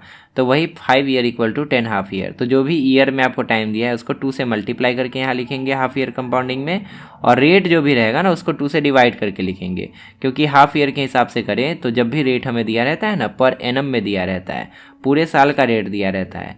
और हाफ ईयरली कंपाउंडिंग में आधे साल का रेट हमें लिखना होता है। तो अगर पूरे साल का रेट 30% है तो आधे साल का रेट 15% हो जाएगा। तो यहाँ पर वही किया है, R/2 किया है तो एक्चुअल में यहाँ पे R/100 होना था, लेकिन R/2 किया जो कि 2 नीचे चले गया और 100 को 200 बना दिया। तो हाफ ईयरली के हिसाब से करेंगे तो ये फार्मूला बन जाएगा। और नेक्स्ट है क्वार्टरली, मतलब साल में 4 बार इंटरेस्ट कैलकुलेट होता है 3-3 महीना के बाद। Since interest is calculated 4 times a year, साल में ही 4 बार इंटरेस्ट कैलकुलेट होता है, तो एक साल में कितने क्वार्टर ईयर्स हो जाएंगे, एक साल में 4 क्वार्टर ईयर हो जाएंगे। तो अगर आपको टाइम 1 ईयर दिया है तो आप उसको 4 से मल्टीप्लाई करके लिखिएगा, और रेट अगर आपको R% दिया है तो रेट को आप 4 से डिवाइड करके लिखिएगा। R/4 हो जाएगा, 4 नीचे गया तो 100 को 400 बना दिया। तो इस कारण से फॉर्मूला मॉडिफाई होके ये बन गया। तो आपके लिए तीनों इंपॉर्टेंट है। अगर ईयरली कंपाउंडिंग हो तब क्या फॉर्मूला होगा, अगर हाफ ईयरली कंपाउंडिंग हो तब क्या फॉर्मूला होगा, और क्वार्टरली कंपाउंडिंग हो तब क्या फॉर्मूला होगा। तीनों आप अच्छे से दिमाग में रखिएगा। अब देखिए कुछ एग्जांपल्स भी यहाँ पर दिए हैं। Find the compound interest on 10,000 at 10% per annum for 2 years. तो यहाँ पे कंपाउंड इंटरेस्ट हमें 10,000 पे कैलकुलेट करना है। तो अमाउंट कितना हो जाएगा, 10,000 into 1 plus R/100 raise to the power T। यहाँ पे टाइम डालेंगे, सॉल्व करेंगे, 12,100 इसका आंसर आ जाएगा। ये हो गया हमारा कंपाउंड अमाउंट। और कंपाउंड इंटरेस्ट क्या हो जाएगा, अमाउंट में से प्रिंसिपल को घटा देंगे तो 2100 रुपया हमारा कंपाउंड इंटरेस्ट हो जाएगा। उसके बाद यहाँ पे देखिए हाफ ईयरली के हिसाब से कंपाउंडिंग हो रहा है। तो यहाँ पे क्या बोला है, find the compound interest on 5,000 at 8% per annum. ये साल भर का इंटरेस्ट है, और ये जो है ना टाइम जो है वो भी ईयर में दिया है। तो ये साल भर का इंटरेस्ट है तो आधे साल का इंटरेस्ट हो जाएगा 4% पर हाफ ईयर। और ये एक साल का समय है तो एक साल में कितना हाफ ईयर होता है, 2 हाफ ईयर होता है। तो यहाँ पे देखिए जब रेट डालेंगे यहाँ पे तो R/2 करके डालेंगे, या तो आप वही फॉर्मूला यूज़ कीजिए, P into 1 plus R/100 raise to the power N या टाइम T। उसी फार्मूला को यूज़ कीजिए। अगर आप पहले बदल दिए हैं ना तो इसी फार्मूला में डाल के आप डायरेक्टली कैलकुलेशन कर सकते हैं। अगर आप यहाँ पे चेंज नहीं करेंगे, आप 8 ही यूज़ करेंगे और यहाँ पे 1 ही यूज़ करेंगे, तो उसके लिए आपको फार्मूला चेंज करके पहले से डालना पड़ेगा। तो हाफ ईयरली के हिसाब से ये फार्मूला यूज़ होगा, P into 1 plus R/200 into 2 raise to the power 2T। उसमें सबको पुट करेंगे तो यहाँ पे आपका आंसर 5408 आ जाएगा। ये हो गया अमाउंट। और कंपाउंड इंटरेस्ट क्या हो जाएगा, अमाउंट में से प्रिंसिपल को घटा के 408। अब यहाँ पे देखिए difference between simple interest and compound interest, क्या क्या अंतर है। एक तो फार्मूला में अंतर है। सिंपल इंटरेस्ट का फार्मूला होता है P into R into T/100, और कंपाउंड इंटरेस्ट में अमाउंट का फार्मूला होता है P into 1 plus R/100 raise to the T। Growth कैसा होता है, ये जो सिंपल इंटरेस्ट है इसमें लीनियरली इंक्रीज होता है, मतलब एक इस तरह से कुछ अगर आप ग्राफ ड्रॉ करेंगे ना तो इस तरह से इंक्रीज होगा। और ये एक्सपोनेंशियली इंक्रीज होता है, मतलब आप इसका ग्राफ जो है ना ऐसे बढ़ेगा। शुरू में कम बढ़ रहा था, धीरे धीरे जो है ना बढ़ने का गति बहुत तेज हो जाता है। उसके बाद क्या है, इंटरेस्ट कैलकुलेशन कैसे होता है, कैलकुलेटेड ओनली ऑन प्रिंसिपल, मतलब शुरुआत में जो प्रिंसिपल था उसी पर कैलकुलेट होता है। लेकिन कंपाउंड इंटरेस्ट जो है प्रिंसिपल पर भी कैलकुलेट होता है और जो इंटरेस्ट बना उस पर भी कैलकुलेट होता है। अमाउंट का फार्मूला इसमें इतना है और इसमें ये है अमाउंट का फार्मूला। एग्जाम्पल यहाँ पे दिया है, इस एग्जाम्पल को भी देख सकते हैं। अब नेक्स्ट और कुछ इंपॉर्टेंट इसमें है नहीं, कुछ फार्मूला यहाँ पर दिया है, ये सारा फार्मूला हम लोग डिस्कस कर ही चुके हैं। अब नेक्स्ट है अलजेब्रिक आइडेंटिटीज। आपको कुछ इंपॉर्टेंट अलजेब्रिक आइडेंटिटीज याद रखने हैं, जैसे कि सबसे पहला है a प्लस बी का होल स्क्वायर, ये होता है a square plus 2ab plus B square. इसका यूज़ करके आप इस तरह के क्वेश्चंस को सॉल्व कर सकते हैं। 3 प्लस 4 का होल स्क्वायर अगर करना है, ऐसा तो नहीं आता है, 4 प्लस एक्स का होल स्क्वायर, अगर इसको सॉल्व करना होगा तो आप ये वाला आइडेंटिटी यूज़ करके सॉल्व कर सकते हैं। उसी तरह मान लीजिए कोई बड़ा नंबर है 104 और इसका स्क्वायर निकालना है, तो क्या करेंगे, 100 प्लस 4 और उसका स्क्वायर कर देंगे और इस आइडेंटिटी को यूज़ करके हम 104 का स्क्वायर निकाल सकते हैं। उसी तरह है दूसरा, a माइनस बी का होल स्क्वायर होता है a square minus 2ab plus B square. तीसरा क्या है, a plus b into a minus b हो तो हम लिख सकते हैं a square minus b square, या अगर ऐसा हो तो इसको ऐसा भी लिख सकते हैं। नेक्स्ट क्या है, a प्लस बी का होल क्यूब, ये होता है a cube plus b cube plus 3a square b plus 3ab square. ये शायद आपके सिलेबस में नहीं है, अगर है तो देख लीजिएगा। और a माइनस बी का होल क्यूब, ये भी शायद नहीं था। उसके बाद क्या है, एक्सपेंशन ऑफ 3 टर्म्स एक्सप्रेशन, ये वाला था। a plus b plus c का होल स्क्वायर इक्वल टू क्या होता है, a square plus B square plus c square plus 2ab plus 2bc plus 2ca। ये इंपॉर्टेंट है, इसको देख लीजिएगा। एप्लीकेशन क्या है अलजेब्रिक आइडेंटिटीज़ का, ये सब पूछता नहीं है, जल्दी से कैलकुलेशन कर पाते हैं, फैक्टराइजेशन कर पाते हैं, ज्योमेट्री में यूज़ होता है, ये सब कोई ज़रूरत इंपॉर्टेंट नहीं है। अब यहाँ पे देखिए इंपॉर्टेंट फार्मूलाज का टेबल बना दिया है। तो यहाँ पे क्या है, a प्लस बी का होल स्क्वायर इतना होता है, a माइनस बी का होल स्क्वायर इतना होता है, a plus b into a minus b इतना होता है। ये दोनों तो है नहीं आपके सिलेबस में, छोड़ दीजिए। और लास्ट वाला क्या है, 3 टर्म्स का square, a plus b plus c का होल स्क्वायर है a square plus B square plus c square plus 2ab plus 2bc plus 2ca। अब चलिए नेक्स्ट चैप्टर पे आते हैं, उसमें ज़्यादा कुछ था नहीं, polynomials. A polynomial is an algebraic expression consisting of variables, coefficient and exponents combined using addition, subtraction और मल्टीप्लिकेशन। एक वेरिएबल में क्या क्या होता है, एक पॉलिनोमियल में क्या क्या होता है, वेरिएबल्स होते हैं, कोफिशिएंट्स होते हैं, एक्सपोनेंट्स होते हैं, और सब एक जगह कंबाइंड रहते हैं यूजिंग एडिशन या सब्ट्रैक्शन या मल्टीप्लिकेशन। जैसे कि ये सब क्या है, पॉलिनोमियल का एग्जाम्पल है। अब इससे रिलेटेड कुछ टर्म्स है जिसको हमें समझना जरूरी है। सबसे पहला तो टर्म क्या होता है, एक पॉलिनोमियल में टर्म्स जो है ना प्लस या माइनस से सेपरेटेड होते हैं, ठीक ना। तो यहाँ पे 5x स्क्वायर जो है वो एक अलग टर्म है, 3x एक अलग टर्म है और -7 एक अलग टर्म है। कोफिशिएंट क्या होता है, the numerical factors of a term is called coefficient. किसी टर्म में जो न्यूमेरिकल फैक्टर होता है, न्यूमेरिकल पार्ट होता है, उसी को हम लोग कोफिशिएंट कहते हैं। जैसे कि यहाँ पे 4, -2 और 6, ये तीनों क्या हो गए, कोफिशिएंट हो गए। नेक्स्ट है वेरिएबल्स क्या होते हैं, the symbols representing unknown values are called variables. यहाँ पे अननोन वैल्यू कौन है, एक्स, ये सब क्या है, वेरिएबल है। एक्स भी हो सकता है, वाई भी हो सकता है, जेड भी हो सकता है, इन सबको वेरिएबल कहा जाता है। डिग्री क्या होता है पॉलिनोमियल का, the highest exponent of a variable in a polynomial is called degree.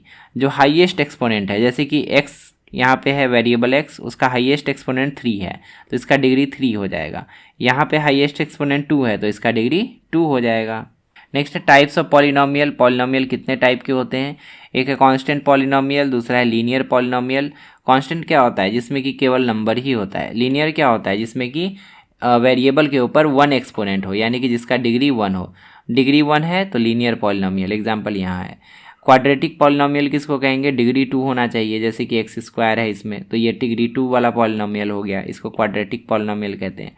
Cubic polynomial जिसमें कि डिग्री 3 हो, ये हो गया एग्जाम्पल। बाई क्वाड्रेटिक ये पूछता नहीं है, ये आपके सिलेबस से बाहर है, तो वैसे जान लीजिए जिसका डिग्री 4 है उसको हम लोग कहते हैं बाई क्वाड्रेटिक पॉलिनोमियल। अब नेक्स्ट है ऑपरेशंस ऑन पॉलिनोमियल। पॉलिनोमियल के साथ कुछ भी एडिशन, सब्ट्रैक्शन, मल्टीप्लिकेशन, डिवीजन कैसे होगा उसके बारे में पढ़ना है।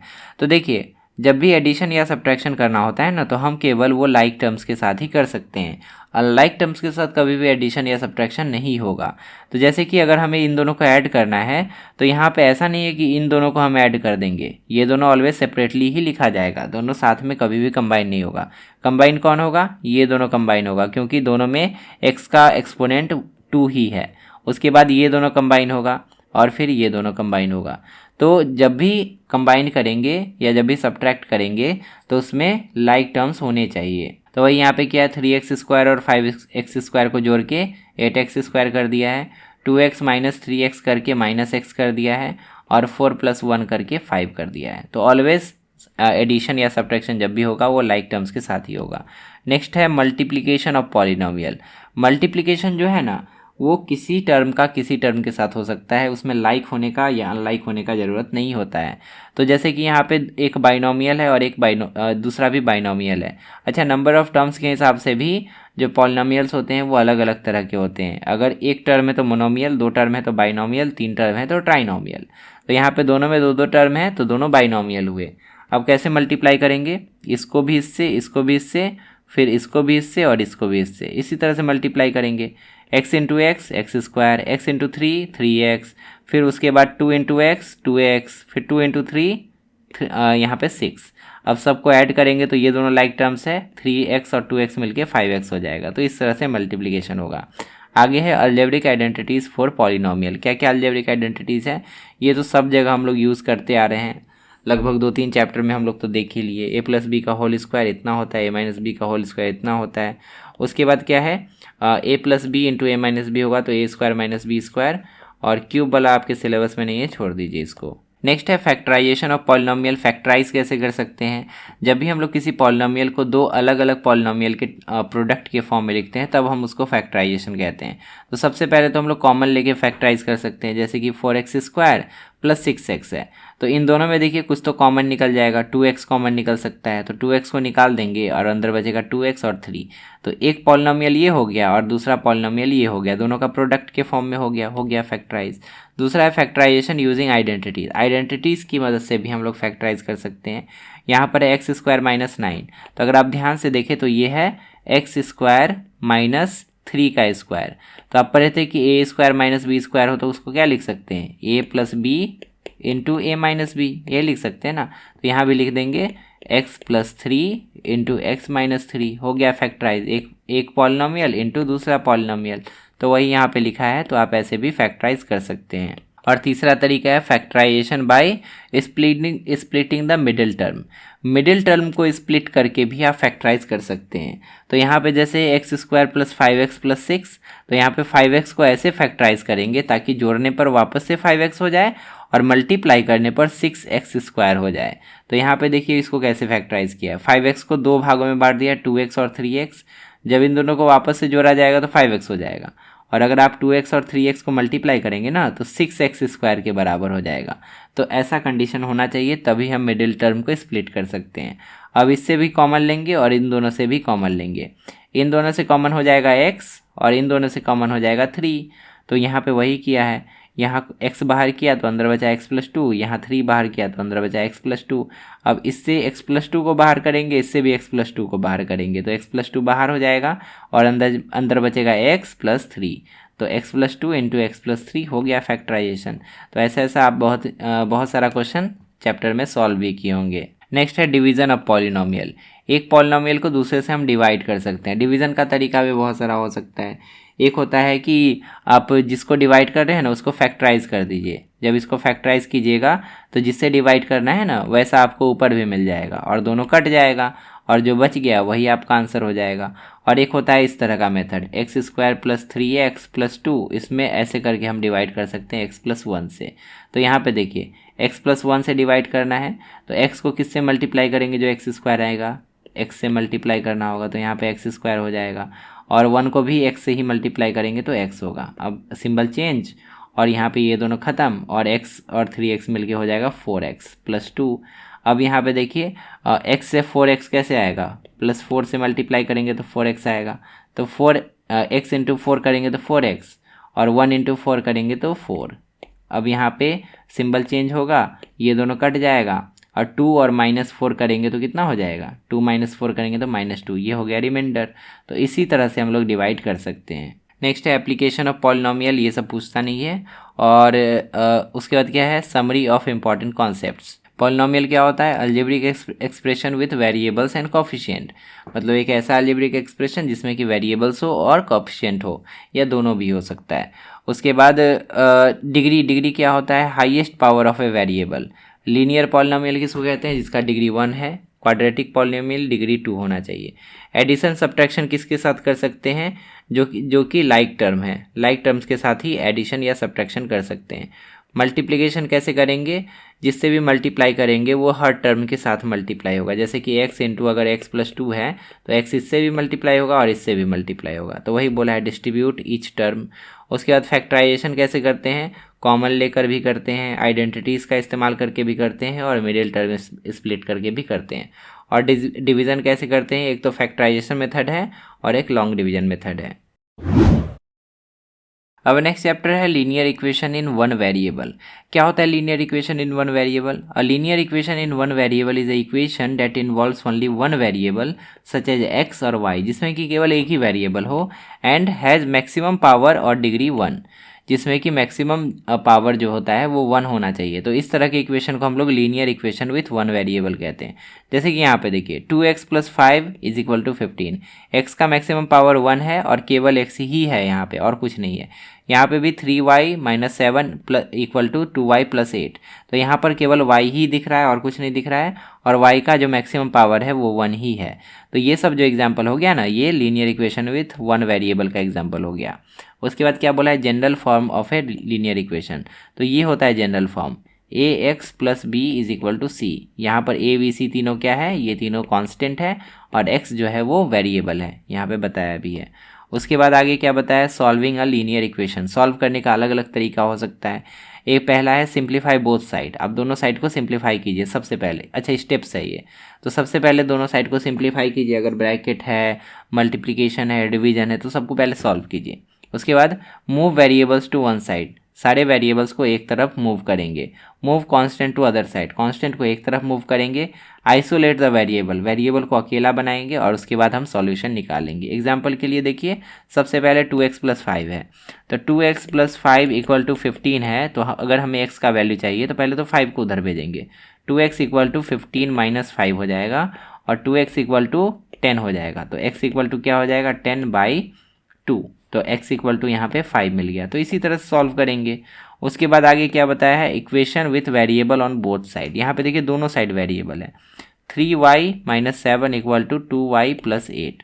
तो y वाले को एक तरफ कर देंगे और कांस्टेंट को एक तरफ कर देंगे। तो 3y और उधर से आके इधर हो जाएगा 2y। ठीक है, जब भी साइड चेंज होता है तो सिंबल चेंज हो जाता है। +2y इधर आके -2y होगा और 8 उधर पहले से था, इधर जाके -7 जाके उधर +7 बन जाएगा।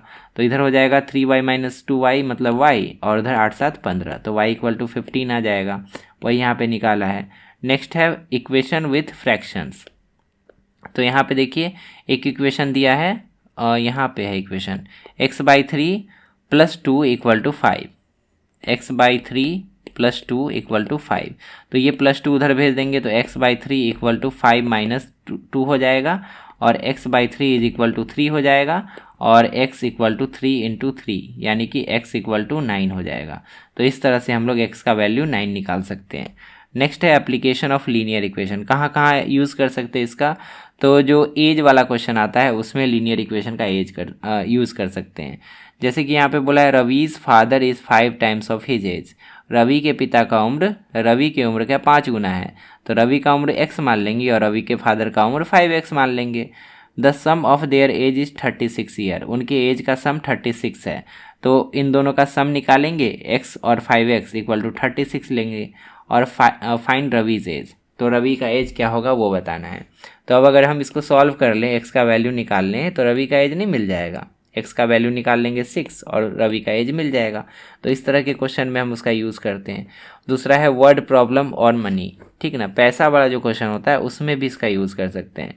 The shopkeeper sells a pen for 40 making a profit of 10 rupees. Find the cost price of the pen.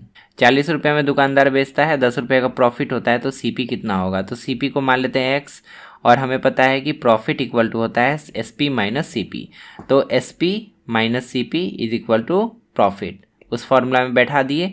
अब हमें x चाहिए तो x will be equal to कितना हो जाएगा, 40 - 10 यानी कि 30। तो इस तरह से भी हम इसका यूज़ करते हैं।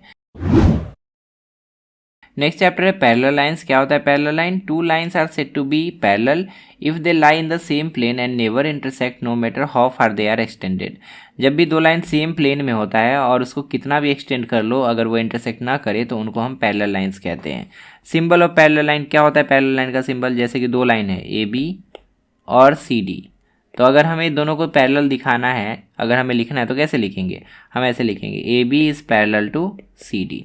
तो ये जो है ना पैरेलल का सिंबल हो गया, वही यहाँ पे बताया है। उसके बाद प्रॉपर्टीज़ ऑफ पैरेलल लाइन, क्या पैरेलल लाइन की प्रॉपर्टीज़ होते हैं। सबसे पहला प्रॉपर्टी है कि they never intersect each other, वो लोग कभी नहीं मिलते हैं, कभी इंटरसेक्ट नहीं करते हैं। दूसरा है the distance between two parallel line remain constant, parallel line का दोनों के बीच का जो दूरी रहता है ना हमेशा कांस्टेंट रहता है, दूरी ना तो बढ़ता है ना तो घटता है। तीसरा है if a transversal a third line cuts two parallel lines it creates equal angles, अगर दो पैरेलल लाइन है और एक तीसरा लाइन इसको काट दिया तो यहाँ पर बहुत सारे इक्वल एंगल्स बनते हैं, जैसे कि ये और ये इक्वल होता है, ये और ये इक्वल होता है, ये और ये इक्वल होता है, ये और ये इक्वल होता है। तो इस तरह से बहुत सारे इक्वल एंगल्स बनते हैं। नेक्स्ट है ट्रांसवर्सल ऑफ पैरेलल लाइन, क्या होता है transversal. A transversal is a line that intersect two or more lines at distinct points, transversal वो लाइन को कहते हैं जो दो या दो से अधिक पैरेलल लाइंस को इस तरह से काटे, ठीक ना। तो ये वाला जो लाइन हो गया ना इसी को ट्रांसवर्सल कहा जाता है। अब जब भी ट्रांसवर्सल काटता है किसी पैरेलल लाइंस को तो उसमें किस तरह के एंगल्स बनते हैं, तो पहला है कॉरेस्पॉन्डिंग एंगल, दूसरा है अल्टरनेट इंटीरियर एंगल। तो सब हम करके बताते हैं। कॉरेस्पॉन्डिंग एंगल किसको बोलेंगे, तो जैसे कि ये ट्रांसवर्सल है तो ये एंगल और ये एंगल कॉरेस्पॉन्डिंग, ये एंगल और ये एंगल कॉरेस्पॉन्डिंग, ये दोनों भी कॉरेस्पॉन्डिंग और ये दोनों भी कॉरेस्पॉन्डिंग। जो सेम प्लेस वाले एंगल होते हैं ना, सेम रिलेटिव पोजीशन वाले एंगल होते हैं, उसी को कॉरेस्पॉन्डिंग एंगल कहते हैं। दूसरा है अल्टरनेट इंटीरियर एंगल, तो जब भी दो पैरेलल लाइन है और इस तरह से कट किया तो ये दोनों जो है अल्टरनेट इंटीरियर कहलाएगा, उसी तरह से ये दोनों जो है अल्टरनेट इंटीरियर कहलाएगा। तीसरा है अल्टरनेट एक्सटीरियर एंगल्स, तो दो पैरेलल लाइन है ऐसे कट किया तो एक्सटीरियर मतलब क्या, बाहर का, तो ये और ये अल्टरनेट एक्सटीरियर हुआ, उसी तरह से ये और ये अल्टरनेट एक्सटीरियर हुआ। उसके बाद है कंजिक्यूटिव या जिसको को इंटीरियर एंगल्स कहा जाता है, तो दो पैरेलल लाइन मान लेते हैं, एक ये हो गया एक ये हो गया, ऐसे करके ट्रांसवर्सल हुआ तो को इंटीरियर इन दोनों को कहेंगे, इन दोनों को जो साथ में है को इंटीरियर। को इंटीरियर जो होते हैं ना सप्लीमेंट्री होते हैं, ये दोनों भी को इंटीरियर हो गया। तो को इंटीरियर सप्लीमेंट्री होते हैं, उनका सम हमेशा जो है ना 180 डिग्री होता है। नेक्स्ट है properties of angle in parallel lines, तो कॉरेस्पॉन्डिंग एंगल जो होते हैं बराबर होते हैं, अल्टरनेट एंगल जो होते हैं वो भी बराबर होते हैं, अल्टरनेट एक्सटीरियर, अच्छा अल्टरनेट इंटीरियर और अल्टरनेट एक्सटीरियर दोनों बराबर होते हैं, और कंजिक्यूटिव इंटीरियर जो होते हैं ना वो सप्लीमेंट्री होते हैं, मतलब उन दोनों को जोड़िएगा ना तो 180 होगा। रियल लाइफ में हम लोग कहाँ कहाँ पैरेलल लाइंस देखते हैं, तो रेलवे ट्रैक पे देखते हैं, opposite edge of table, zebra crossing line, the wall of room, the two sides of notebook. तो ये सब एग्जाम्पल हो गए पैरेलल लाइंस के। अब नेक्स्ट चैप्टर है अंडरस्टैंडिंग क्वाड्रिलेटरल्स। क्वाड्रिलेटरल्स क्या होते हैं, क्वाड्रिलेटरल्स उन शेप को कहते हैं, उन क्लोज्ड फिगर को कहते हैं जिसके 4 साइड हो, 4 वर्टिसेस हो और जिसमें कि 4 एंगल्स हो। एग्जाम्पल के लिए ये सारे क्वाड्रिलेटरल्स है, रेक्टेंगल भी क्वाड्रिलेटरल है, स्क्वायर भी, पैरेललोग्राम भी, रोम्बस भी और ट्रेपेजियम भी, ये 4 जितने भी है पांचों ये सब क्वाड्रिलेटरल के ही एग्जाम्पल हैं। अब देखिए क्वाड्रिलेटरल जो है अलग अलग उनमें क्या क्या डिफरेंसेस हैं। पैरेललोग्राम किसको कहते हैं, रेक्टेंगल किसको कहते हैं, स्क्वायर, रोम्बस, ट्रेपेजियम, काइट, ये सब होता क्या है। तो parallelogram a quadrilateral with opposite sides parallel, जैसे कि ये है इसको हम लोग पैरेललोग्राम कहेंगे, ये और ये पैरेलल, ये और ये पैरेलल। तो पैरेललोग्राम का क्या क्या प्रॉपर्टीज़ होता है, अपोजिट साइड बराबर होते हैं, अपोजिट एंगल भी बराबर होते हैं और डायगोनल जो होते हैं बाइसेक्ट करते हैं एक दूसरे को, और इसका डायगोनल इक्वल नहीं होता है, ठीक ना। तो इसका डायग्राम कैसा होगा, इसका डायग्राम ऐसा होगा, ठीक है। ये हो गया आपका पैरेललोग्राम। दूसरा है रेक्टेंगल, रेक्टेंगल कैसा है, a parallelogram with all angles 90 degree, अगर पैरेललोग्राम के सारे एंगल 90 डिग्री हो जाए तो वो रेक्टेंगल बन जाएगा। इसके अपोजिट साइड इक्वल होते हैं और डायगोनल भी इक्वल होते हैं, जो पैरेललोग्राम था उसका डायगोनल इक्वल नहीं होता है, तो ये हो गया आपका रेक्टेंगल, ठीक है। अगर पैरेललोग्राम देखिएगा तो इसका डायगोनल इक्वल नहीं ना होगा, ये वाला बड़ा होगा ये वाला छोटा होगा, ठीक है, लेकिन इसका दोनों डायगोनल बराबर होता है। दूसरा स्क्वायर, स्क्वायर जो होता है उसका सारा साइड बराबर होता है, इसके ऑल साइड्स आर इक्वल, इसके चारों एंगल 90 डिग्री के होते हैं, डायगोनल भी दोनों इक्वल होते हैं और एक दूसरे को बाइसेक्ट करते हैं। तो ये हो गया आपका स्क्वायर, चारों साइड इक्वल। उसके बाद नेक्स्ट क्या है, रोम्बस। रोम्बस क्या होता है, रोम्बस एक ऐसा पैरेललोग्राम होता है जिसके ऑल साइड्स आर इक्वल, चारों साइड इक्वल होते हैं। तो पैरेललोग्राम ही बनाएंगे लेकिन उसके चारों साइड इक्वल होंगे, इस तरह का रोम्बस हो गया, ठीक है। उसके बाद है trapezium, a quadrilateral with 1 pair of parallel line, अगर कोई ऐसा क्वाड्रिलेटरल है जिसमें कि एक जोड़ा पैरेलल लाइन है और दूसरा जो जोड़ा है वो पैरेलल नहीं है, तो उसको हम लोग क्या कहते हैं, ट्रेपीजियम कहते हैं। जैसे कि देखिए ये दोनों पैरेलल हो गया और बाकी का 2 लाइन जो है वो पैरेलल नहीं है, तो ये ट्रेपीजियम बन गया। और नेक्स्ट है काइट। काइट क्या होता है, अ quadrilateral with 2 pairs of equal adjacent side. एक ऐसा क्वाड्रिलेटरल जिसमें कि 2 जोड़े बराबर साइड्स के होते हैं, एडजेसेंट साइड्स होते हैं, मतलब बगल बगल वाले साइड्स बराबर होते हैं। तो ये दोनों बगल बगल के हैं, बराबर हो गए, और ये दोनों भी बगल बगल के हैं, बराबर हो गए। तो ये हो गया काइट का एग्जाम्पल। नेक्स्ट है प्रॉपर्टीज ऑफ क्वाड्रिलेटरल। अगर क्वाड्रिलेटरल के इंटीरियर एंगल्स की बात करें तो इंटीरियर एंगल्स का भी सम 360 होता है और एक्सटीरियर एंगल्स का भी सम 360 होता है। इंटीरियर एंगल क्या हुआ, जैसे कि ये क्वाड्रिलेटरल है, ठीक ना, इसके चारों एंगल को अगर हम जोड़ देंगे, ये और ये, तो हमें 360 डिग्री मिलेगा, ठीक है। और एक्सटीरियर एंगल क्या हुआ, जैसे कि ये क्वाड्रिलेटरल है, एक रैंडम सा क्वाड्रिलेटरल है, तो अगर हम इसको एक्सटेंड करेंगे तो एक एंगल यहाँ हुआ, इसको एक्सटेंड करेंगे एक एंगल यहाँ, इसको एक्सटेंड करेंगे एक एंगल यहाँ, और इसको एक्सटेंड करेंगे एक एंगल यहाँ, तो ये चारों हो गए एक्सटीरियर एंगल्स। इन चारों को भी जोड़िएगा ना तो 360 डिग्री ही होगा। तो sum of exterior and sum of interior are always 360 degree for a quadrilateral. Next है special quadrilaterals and their properties. तो सबसे पहला है पैरेललोग्राम। पैरेललोग्राम क्या होता है, एक ऐसा क्वाड्रिलेटरल है जिसके अपोजिट साइड्स पैरेलल होते हैं, ऐसा होता है पैरेललोग्राम, ठीक ना। फिगर शेप हमेशा याद रखिएगा, इसके अपोजिट साइड्स इक्वल होते, बना लेते हैं ना, उसके बाद सबको मैच करके पढ़ेंगे। इसके जो है ना अपोजिट साइड्स इक्वल होते हैं, ये और ये इक्वल होगा, ये और ये इक्वल होगा।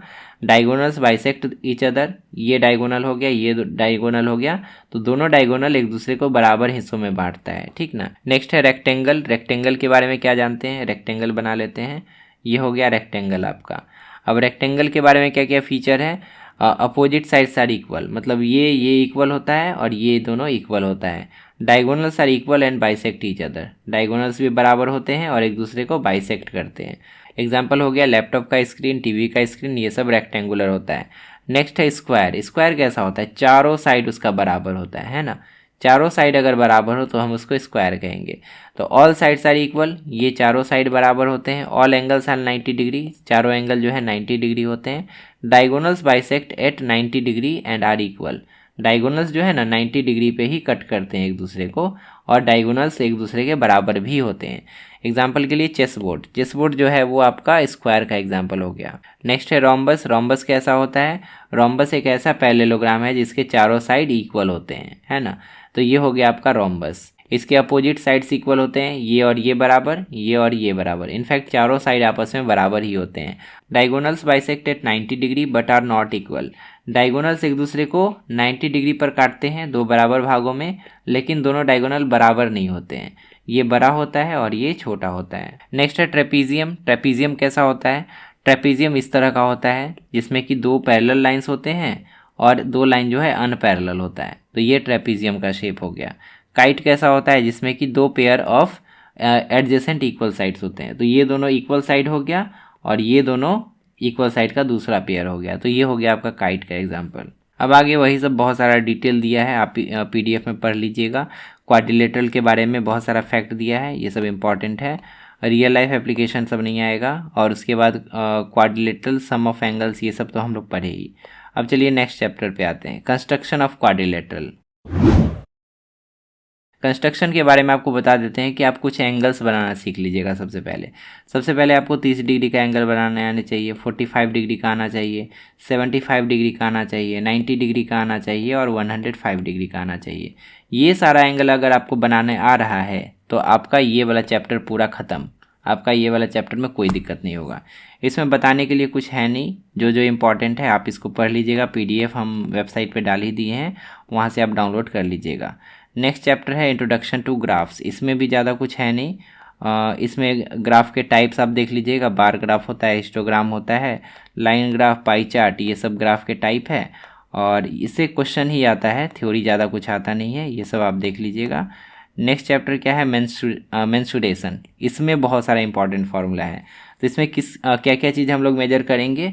मेंस्ट्रुएशन में हम लोग को मेजर करना है पेरीमीटर, एरिया और वॉल्यूम। पेरीमीटर क्या होता है, जो बाउंड्री का लेंथ होता है ना किसी भी शेप का, उसको पेरीमीटर कहते हैं। एरिया क्या होता है, the amount of surface covered by a shape. Area मतलब कितना सरफेस कवर किया है उसको हम एरिया कहते हैं। और वॉल्यूम क्या होता है? The amount of space occupied by a 3D object.